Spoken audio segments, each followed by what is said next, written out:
Good evening, ladies and gentlemen, and welcome to Inside the Big Dynasty League. With me, as always, is the Statman, Petey Cunningham, and the Commish, Clyde Randall Waters. Welcome to the show. Let's get this week started up by looking at last week's Mama Matchup of the Week. Mama Matchup of the Week. Last week's Matchup of the Week was... Whoa, I'm looking at the wrong one. Last week's was the brother versus brother match. Brother versus brother. The Skyline Chili Slingers versus Wet Stuff on your Red Stuff. One of these days, gentlemen, I'm going to make it through the first 30 seconds of the show without a mistake. You just wait. Stab in. Break it down.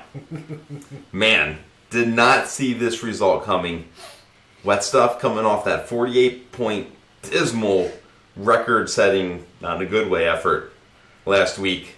Came in, knocked off younger brother, showed him that he is the boss in that family. His dominance. He did. Showing that those 3 in a row in Timmy's league championships were no fluke. Wet Stuff was scored 120. Skyline Chili Slingers 109. Thought Chili Slingers looking good after that Thursday night matchup when Jimmy Graham went out there, got 20 points. Looking good for him, but Dak Prescott 8 points, Jordan Howard 5 points.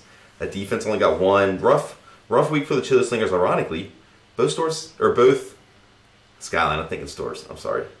Both teams had the exact same efficiency rating. Whoa! Wow, Pretty that's crazy. Surprising. Commission, any thoughts? Let's see. Well, right off the bat, Wet Stuff and Red Stuff were led in their 11-point victory by Kirk Cousins, putting up the 28.1 points. He had, 327 passing yards this week, a passing TD, plus some rushing yards. All around, pretty solid performance for that starting QB there for Wet Stuff and your Red Stuff. Let's see here. The Slingers, though, on the opposite of that, like you were just saying, Dak Prescott, what happened there? No Ezekiel Elliott. First week without him. They're going up against the Falcons, still in a dome. You would have thought he would be good for 20+, and definitely not. I think the biggest problem that they had was their left tackle, Tyron Smith. Oh, yeah. Was out for the game, and that got sacked, I believe, 8 times. Yeah. So, who was the gentleman from the Falcons? Claiborne? Is that his name? Adrian Claiborne? Was that it? Had, 6 sacks or something like that? Ooh. He had 2 sacks coming into the game. If he got 8 sacks for the year, he got a $750,000 bonus. Made up the difference that game. Oh! $750,000 is what he earned that game. Wow. Nice. It's not a bad day. On top of his regular salary. And he didn't give any of it back for stupid penalties. Anyways, This was an unexpected matchup here. Wet Stuffing and Red Stuff has had a pretty rough season so far, but when it comes to that interdivisional brother versus brother matchup here, Wet Stuffing and Red Stuff laid the smackdown. Is that half of his wins this year against his brother? I believe so. Wow. Man, he really likes beating his brother. Well, let's take a look at some other notable matchups this week. Let's see. Commish, you got any you want people to look at? Well, there weren't any that were super surprising. The Wayne Enterprise versus EBDB matchup was closer than I think some projected it to be. Wayne Enterprises pulls off the win only by 13 points, though. EBDB had some surprising effort here with their receiving core. 15 points from Jarvis Landry, 15 points from Demaryius Thomas, plus Evan Ingram coming in the tight end spot, another 15 points. That's solid right there across those positions for EBDB. Definitely. I did not just have a stroke. Or did I? All right. What about you, Statman? Any other matchups you'd like to bring up? I was going to bring up one matchup you might like to talk about. Oh, yeah? The almost double up Ooh. of the Scarlet Pimps. Los Pandas Desnudos, who last week I projected them to make the playoffs, came in, laid a smackdown on the Pimps. Smackdown. He's had to beat my sister. Made his pimp hand strong. Yeah, it was a good week. Good week. It's hard to believe you scored 177 points, and we're still only 95% efficient. Less some points out there. I did. But you know, what can you do? That's right. What can you do? All right. Well, let's move on to our awards of the week.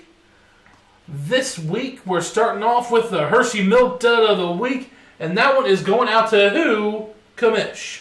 The Milk Dud of the Week for Week 10 is Tyrod Taylor, putting up 2.34 points, started by the Scarlet Pimps, and who I've learned today is being benched for some guy named Peterman next week.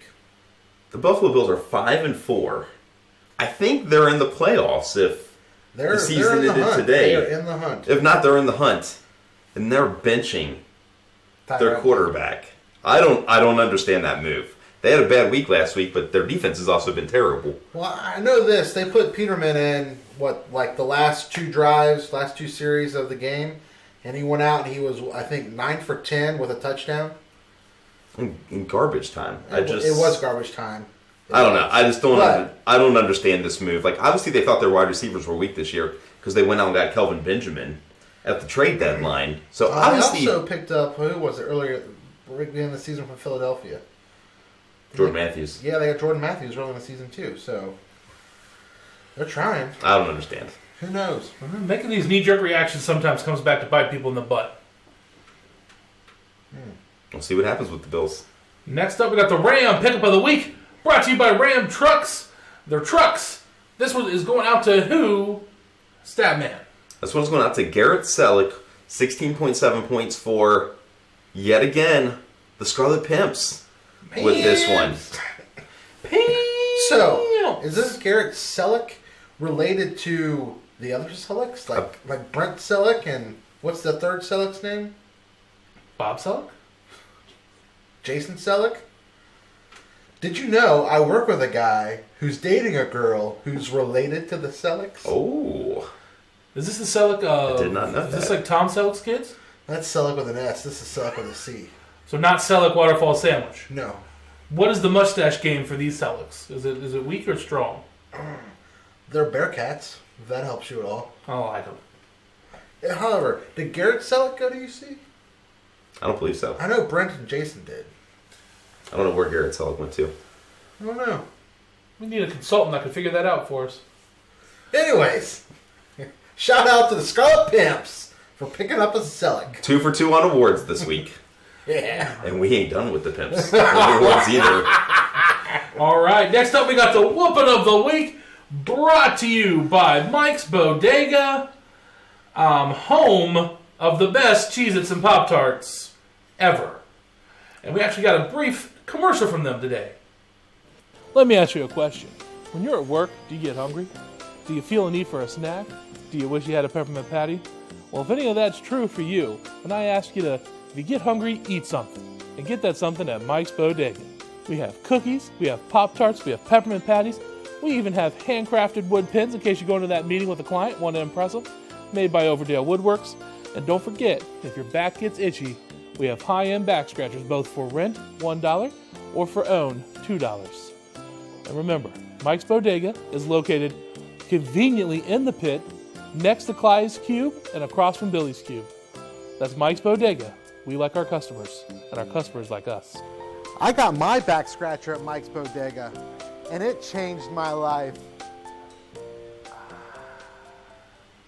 All right, thank you, ladies and gentlemen, for your patience. And man, do those back scratches look remarkable. I could use one right now. Oh, man, I bet.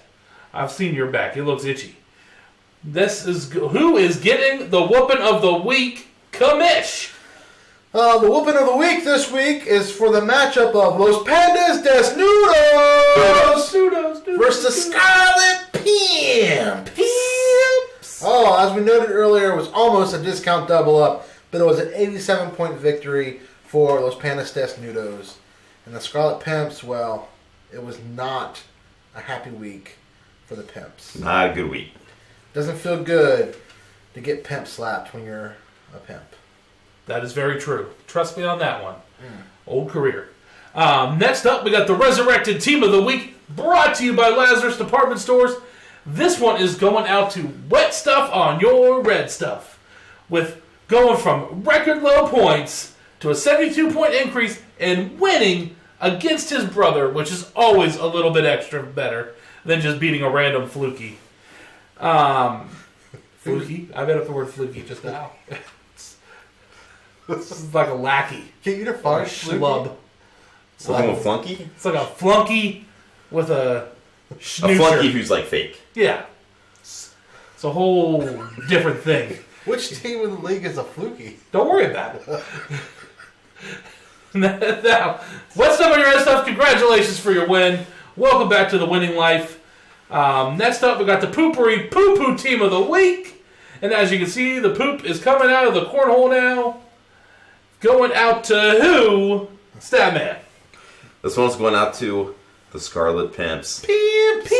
90.84 points this week, which is a decently respectable score. That might be the highest scoring poopery team of the week we've had this year. I have to go back and check that. But that's got to be close. Rough week. I mean, she had Devonta Freeman get hurt, had that concussion, wasn't good. She had Tyrod Taylor. Blau Powell didn't have a good week. Not a good week for the Scarlet Pimps. All right, and our final award of the week is the Breakout Player of the Week, brought to you by Proactive. This one is going out to who, Commish? This goes out to Robert Woods. Started by Unseen Academicals. He put up 37 points this week for the LA Rams. He's on a hot streak here. Every week, increasing. All right, congratulations, Robert Woods. Also, I wanted to note, we did get confirmation that Garrett Selleck did not go to UC like his brothers, but he went to Michigan State. Which is coached by a former UC football coach. That is true. So it's like he went to UC. Woohoo! In a weird way. All right, let's go live to Ben for his power rankings.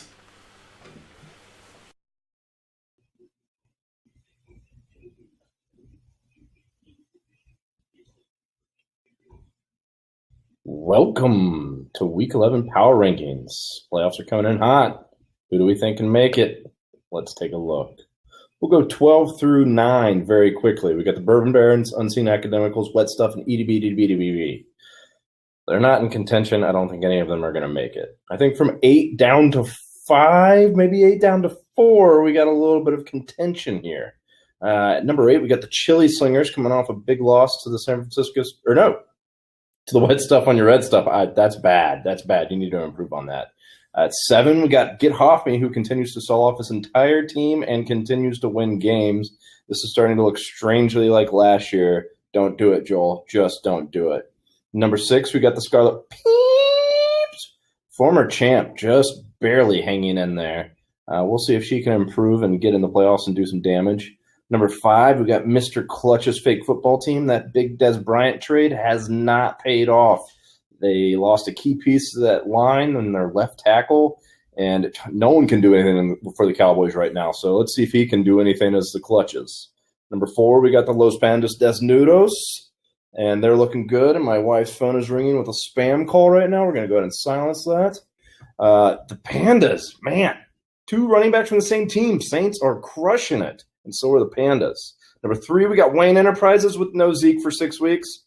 Hey, Petey. Number 2, we got the Yamas with a great score this week. And at number 1, consistent as can be, 69 all over the world, San Francisco. Hey, Petey, what do you think about Roger Goodell coming around and maybe getting a new contract?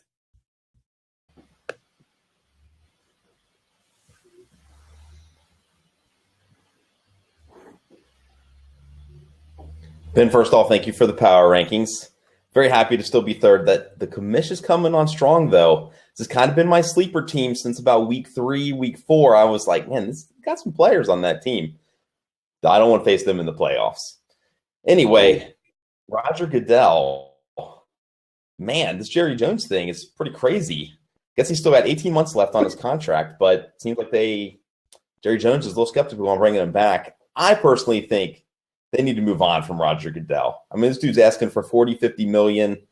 I know the NFL's had a lot of growth under him, but I feel like he just gets everything wrong. He's just a total villain, gets booed at the draft, which is pretty funny when you watch the draft. Watching him get booed, and he just needs to fully embrace the heel role. But he's messing up all the punishments. You know, the ratings have gone down, which they're going down for a lot of live sporting events. So I don't fully blame Goodell for that. But I just feel like they need to get somebody in there who's more likable and just isn't a villain. What do you think? I don't think a CEO of any company should be that likable. His job is to do one thing, and that is to keep 32 entities making money. That is his one job. I don't care how he does the discipline, no matter how dumb it is. I don't think he's good at it. I don't know why he's involved in that, but he's making money for these teams. And he's the bad guy so that 32 other horrible individuals can continue not looking quite as bad, because we're all focused on how terrible Goodell is at handing out all these terrible punishments and why none of them are even. I hate Goodell. I don't like the guy, but I respect that he's doing what he should be doing, and that's making money for these people. This is a business first and a fun entertainment competition for the rest of us second. If they're not making money, it doesn't matter how entertained any of us are, they're not going to be doing it. So yeah, I think Goodell should probably stay, and he's way better than Bud Selig ever was. Let Pete Rose into the Hall of Fame, Petey. Please let Pete Rose into the Hall of Fame, even though he gambled against his team. We all know he did. I totally agree about him being better than Bud Selig. That guy was awful, and MLB is a whole other issue. That game is so messed up. I don't ever see them becoming, America's pastime again. I just don't see that ever happening. The games are too long. They're too boring. The problem with them is nobody cares about games other than their local team. We care about the Reds until May when they're out of it, and then we just don't care the rest of the year. Nobody cares about the Red Sox and Yankees outside of Red Sox and Yankees fans. They've got so many issues. The biggest issue that I have with MLB, we're going completely off tangent here, but I don't even care. MLB sucks. Their whole problem is that they want all of the video to be controlled by them. It's not like NBA or NFL where something crazy happens and boom, it's all over Twitter. Giancarlo Stanton hits a 500-foot home run and you can only go to MLB.com to watch that video. It's not like there's videos all over YouTube and they're all in social media. MLB just sucks. They're going to die. Yes, they are. And I think the NFL, if they don't change their ways, could be heading the same direction. We had a discussion earlier in the chat about the MLS and how big it is and how big it's growing. MLS is still super tiny, but I think soccer is going to eventually catch up, even if it's only on the international stage. NFL needs to make themselves as accessible to fans as possible. I am so sick of having one crappy 4 o'clock game to watch on my TV because I don't want to pay for NFL Sunday Ticket. Guess what? I got diapers to buy now and daycare to pay for. If I win the BDL this year, it would barely pay for 2 weeks, maybe a month of daycare for my kid. Woo! The only thing I want is that trophy. That's all I'm saying. Give me more games, Goodell. You can eat babies. Just give me more games. And not my baby or Timmy's baby because they're both so cute. Sam's baby, he's safe up in the mountains. We don't need to worry about him. All right, Ben. Well, thank you for the comments about Goodell and the power rankings. We appreciate it as always, and good luck this week. On pace to set a record for wins in the BDL for regular season. I'm looking forward to it. This is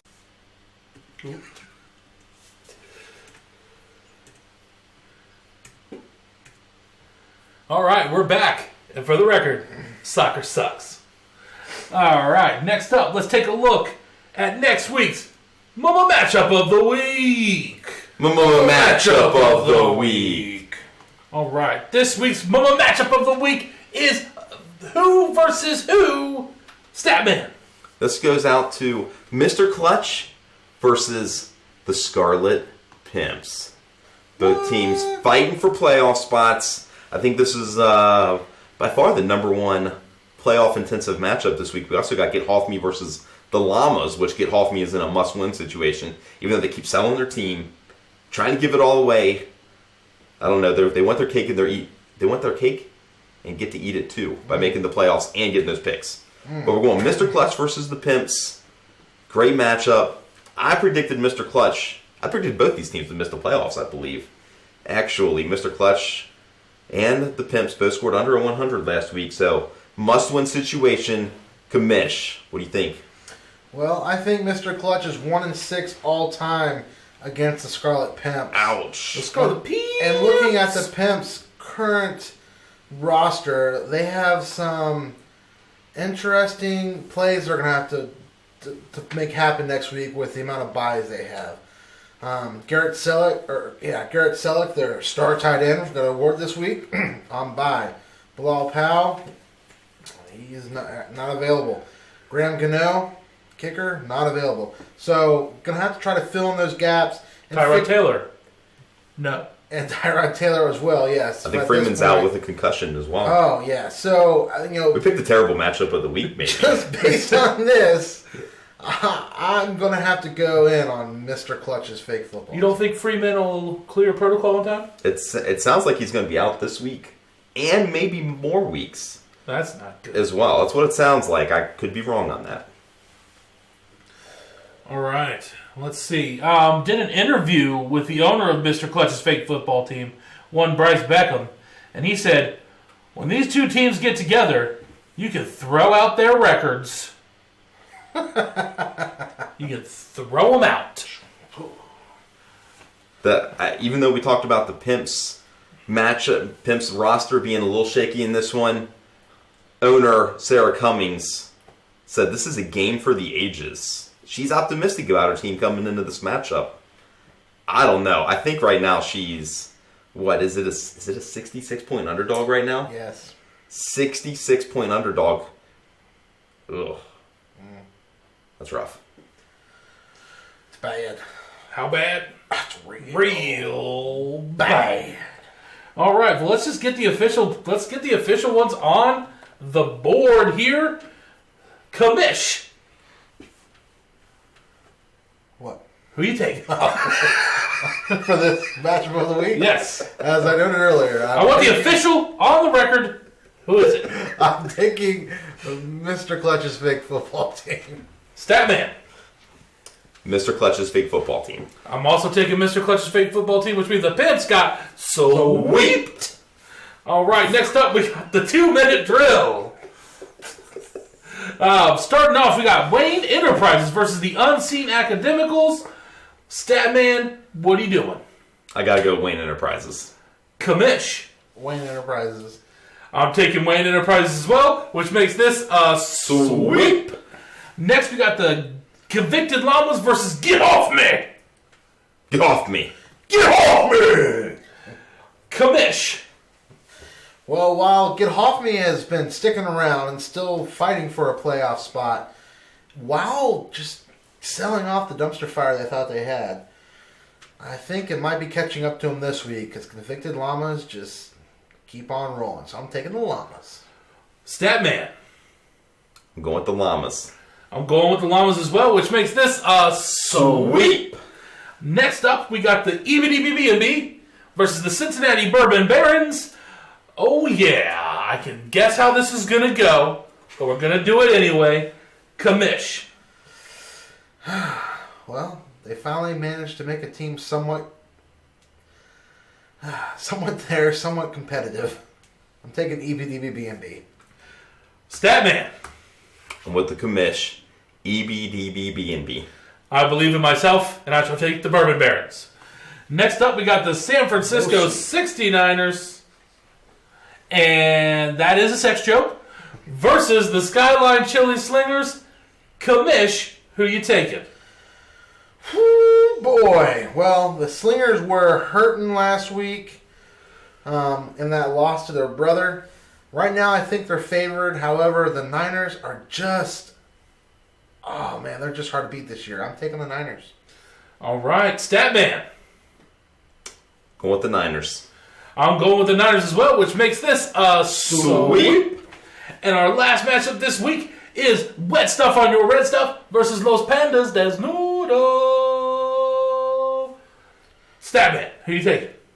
The Commish. Commish, who you taking? Myself. I'm taking the Pandas as well, which makes this final one a sweep. All right. That is the 2-minute drill. Let's go ahead and move on to our awards. Not our awards of the week. We already done that. Let's move on to the question of the week. Brought to you by the Commish. Clyde Randall Walker. There's a lot of weekly things in the show we do once a week. Anyways, last week I asked everyone if they thought the Statman's playoff projections He can come up with new names for him anytime he wants. were crazy. Well, the league has responded with a 100% response rate, which I love this league because we get So people beautiful. to participate. 6 of you said yes, the Statman is crazy. 6 of you said no, he's not that crazy, and you trust everything he says. Smart people. That's right. So this week the question is, going back to the Roger Goodell discussion before, Roger Goodell, should he stay or should he go? Should he stay or should he go now? Boom, boom, boom, boom, boom, boom. If he stays, there will be trouble. All right. That does it for us this week. I think we messed up the lyrics to that song. Have fun. Set your lineups. If you get hungry, eat something. Make your picks. And remember to have fun out there. Good luck to everybody. All right. Oh, trade deadline coming up. Oh, yes. The trade deadline. Next Wednesday. Next Coming up. Wednesday at noon. At noon? At The noon. trade must be accepted. By noon. By noon. In the system and accepted. Yes. Your trade must be entered in the league system, and the other franchise has to have accepted the trade by noon, the 23rd, next Wednesday, the day before Thanksgiving, one of the greatest days of the Turkey. entire year. We don't, All right. we don't need any Bengals-Browns trades going Yeah, on in no. here. So remember, set your lineups, make your picks, get your trades in. Good night, ladies and gentlemen.